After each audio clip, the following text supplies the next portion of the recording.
निफाड तालुक्यात थंडीचा मुकाम वाढला आहे. कुंदेवाडी येथील कृषी संशोधन केंद्रात पारा घसरल्याची नोंद झाली आहे. निफाड तालुक्यात दरवर्षी पारा घसरत असतो.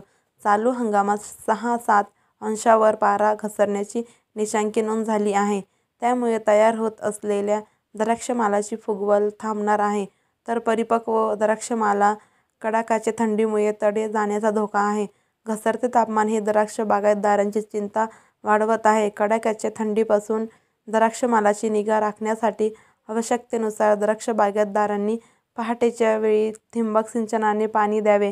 शिवाय द्राक्ष बागेत शेकोटी पेटवून धुराद्वारे उष्णता निर्माण करावी, अशी महत्त्वपूर्ण काळजी द्राक्ष बागायतदारांनी या नैसर्गिक संकटापासून द्राक्षमाला वाचवण्यासाठी घ्यावी, असे आवाहन महाराष्ट्र राज्य द्राक्ष बागायतदार संघाचे अध्यक्ष कैलासराव भोसले यांनी केले आहे.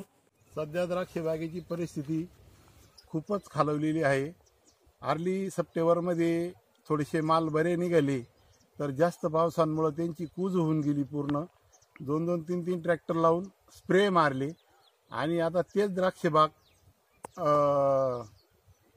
पाणी उतराच्या स्टेजमध्ये, तर तापमान निच्चांकी झाल्यामुळं त्याचं मनी क्रॅक होण्याची शक्यता जास्त आहे. जे लेट बाग छाटलेले आहेत त्यांच्यात साधारण 10 ऑक्टोबरच्या आसपासच्या बागांना एकदम कमी प्रमाणात माल निघालेले आहे आणि जे नोव्हेंबरमध्ये बाग छाटले त्यांना या थंडीमुळे फुटण्याचा प्रॉब्लेम येऊ राहिला. त्यामुळे द्राक्ष बागेची परिस्थिती खूपच कठीण झालेली आहे.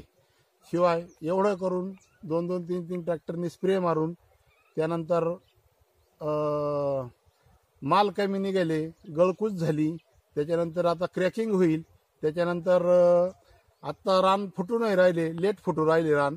अशा परिस्थितीमध्ये सुद्धा भाव 15-20 रुपयाच्या पुढे मिळत नाही. ही शेतकऱ्यांची फार मोठी अवस्था आहे.